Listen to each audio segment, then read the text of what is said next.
Hey guys, it's Melanie. I am here with one naked eye to show you a wearable smoky eye look. So this is something that you could definitely jazz up for a date night, but it's also meant to be wearable during the day. So this is the look over here. I have to apologize. My eyes are really watery today. You might catch me taking a Q-tip to dab away a tear. I don't know what's going on, but it's kind of frustrating, especially when I'm trying to do a tutorial. So as you guys know, I am not really the type to have a natural inclination towards tutorials, but you guys really liked the last one that I did, so I am going to put an effort into putting out maybe one of these a month. And if you have requests for different types of looks, let me know.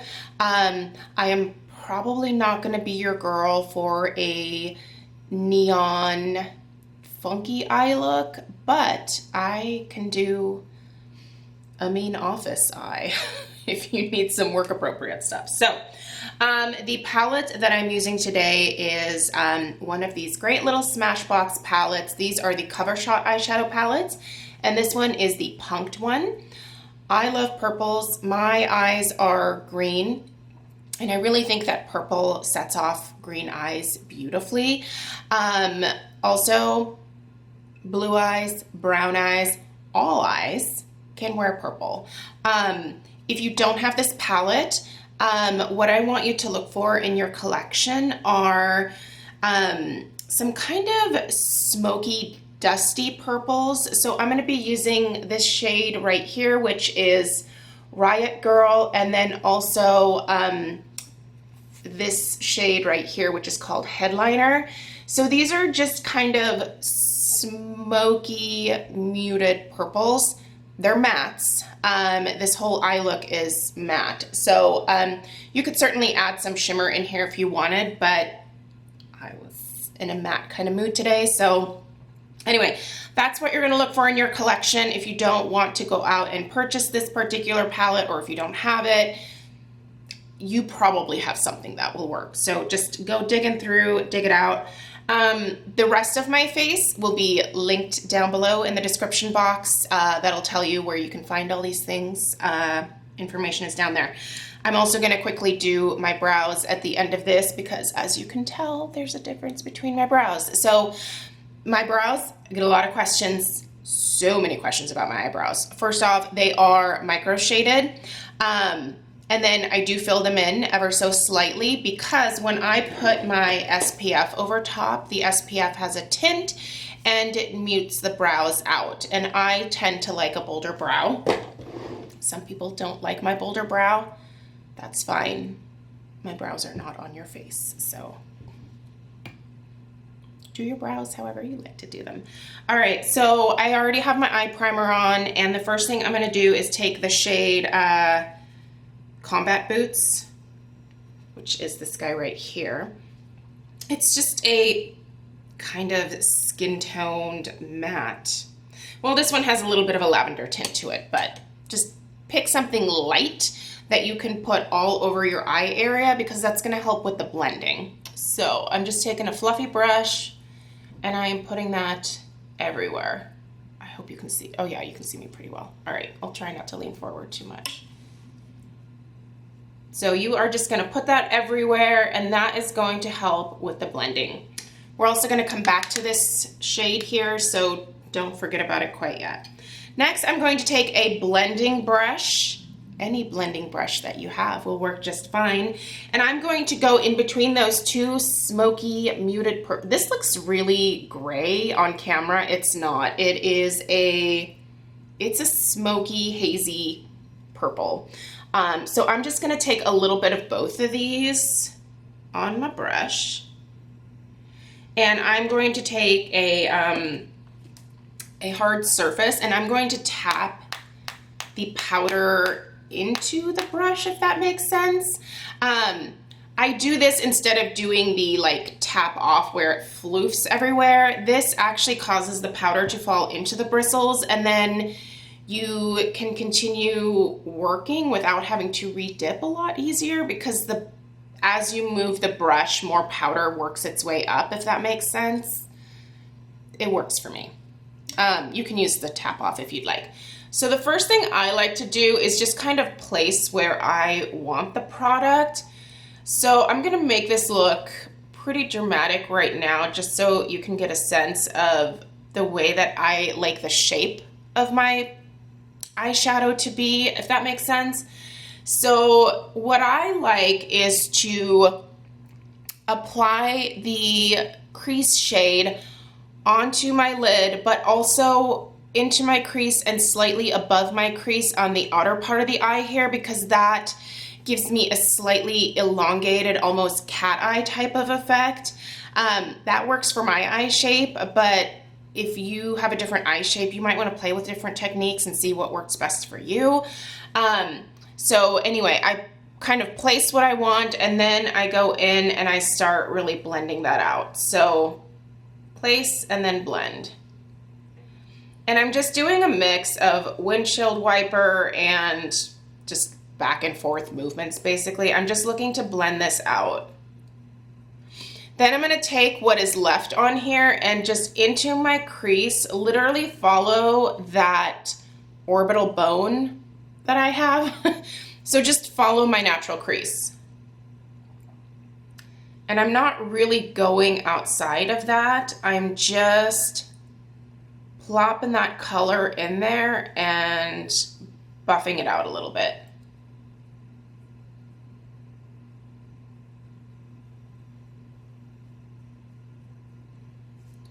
Making sure they match.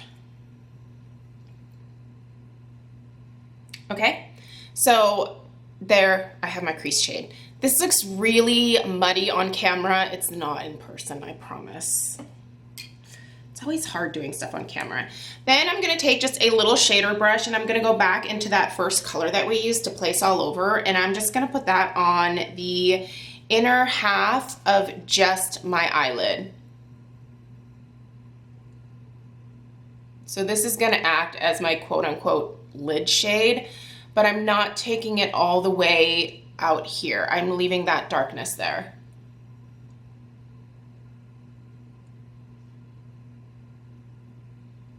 So I'm just kind of pressing and tapping that in. I'm just looking for a nice highlight on the inner part here. Then I'm gonna take what is left on my brush and just kind of blend where the crease shade and that lid shade meet, but on my lid, if that makes sense. All right, then I'm going to take an angled brush and I'm gonna go in the shade Anarchist. It's like anarchist, but anarchist. This shade right here. I'm gonna use this as my liner. I love using powders as my liners because I can blend them out and kind of mute them a little bit and not make them a super harsh line. I'm not big on harsh lines. I like blended everything. Just blend everything into the other things. I think that looks a lot more natural. So I'm just gonna put that on to my lid right above my lash line. And again, I'm doing this slightly higher on the outer part of my eye area, and then as I go in towards like the inner corner, I'm making the line thinner and thinner and closer to the lash line. Again, for that kind of classic like cat eye effect. And that just is what works best with my eye shape. So you might be able to do a thicker line the whole way across if you have like a nice rounded eye.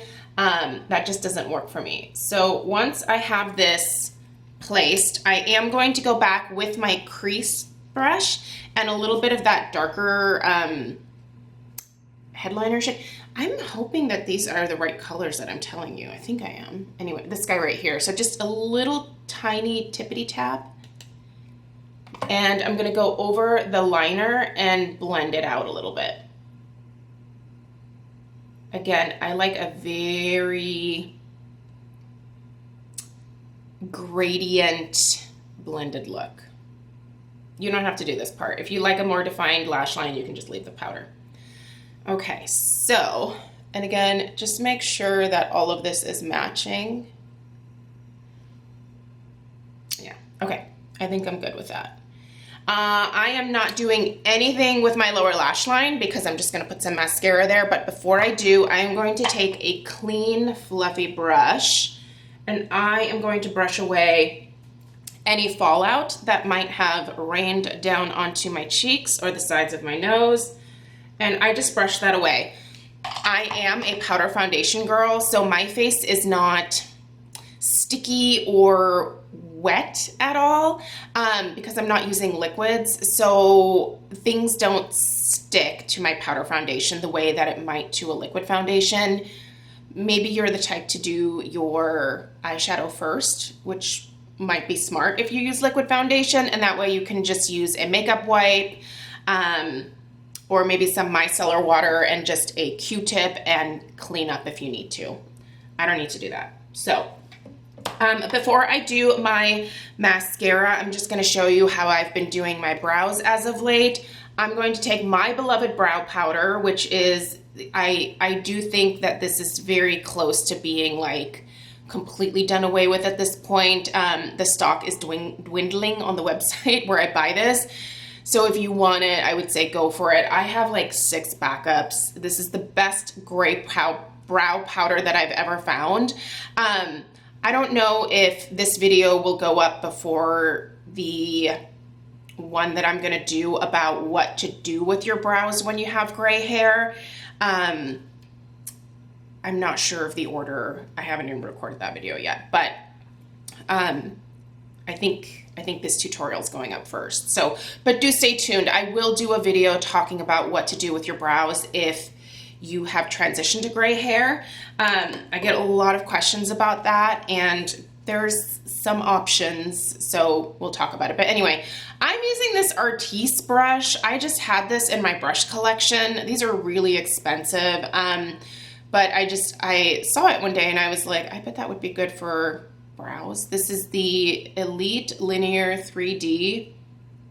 Anyway, I'm just gonna use that to apply that powder over my micro shading. And I'm literally just following the lines of the tattoo on my face. So honestly, if you are someone who struggles with skinny brows because you overplucked them in the 90s, like I did, micro shading was the best thing that I ever did.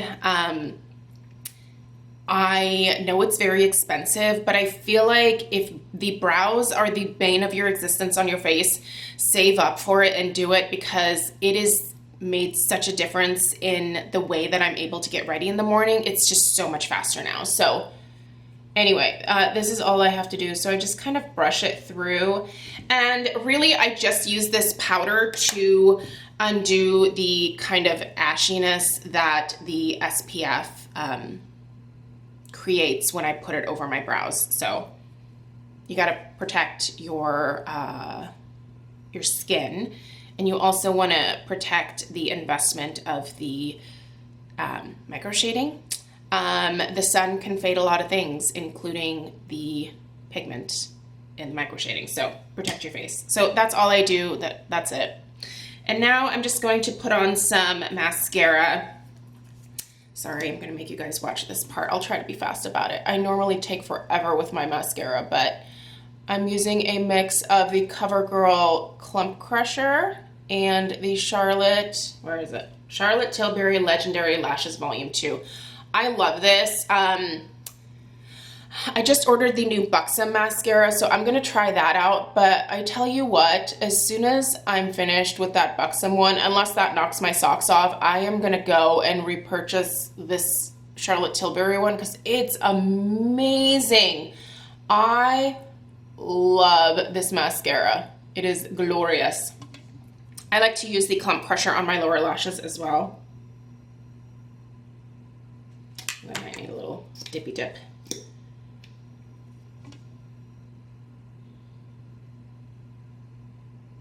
Am I in for, okay, yeah. Can you tell that I don't film tutorials often? It's also really hard to talk while you're doing mascara. Oh, I love this mascara. It's glorious. It actually makes my lower lashes really long, like longer than I want them to be. All right, so let's go in with the Gorgeous Legendary Lashes, Volume 2. And let's thicken these bad boys up. Oh, I love it. Really nice amount of volume that's not chunky volume. Oh, I hate chunky volume.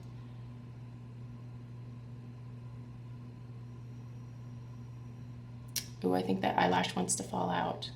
Not today. We're staying in for one more day. Don't you hate when an eyelash is like, I'm gonna lean to the left, all the way to the left, because I'm done. Had my life cycle. Do you guys use eyelash serums? What's your favorite?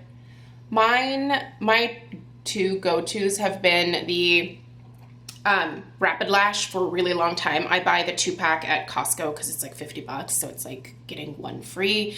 That lasts me a year. And then also the City Lash serum is really good, but that one's $90. That one's really expensive, but it's also really good. What do you guys use? And hopefully it's not the Rodan and Fields, because that one made my eyelashes fall out and grow in all sorts of funky. I do have a video about that on my channel. It's always interesting to me how the Rodan and Fields consultants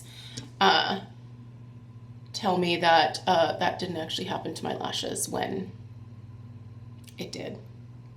My lashes were messed up for a long time after using that serum. I think there's a lawsuit that I'm not sure if it's still going on or if it was settled or whatever. I haven't looked into it, but there were some people that actually filed a lawsuit because they had huge irritation from that product.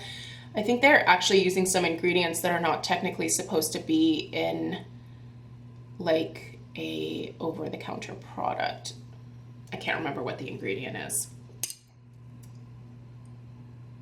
But there we go. That's it. All right. Sorry, this video took a little bit of a turn with the lash boost rant, but yeah, there we go. That's the eye look.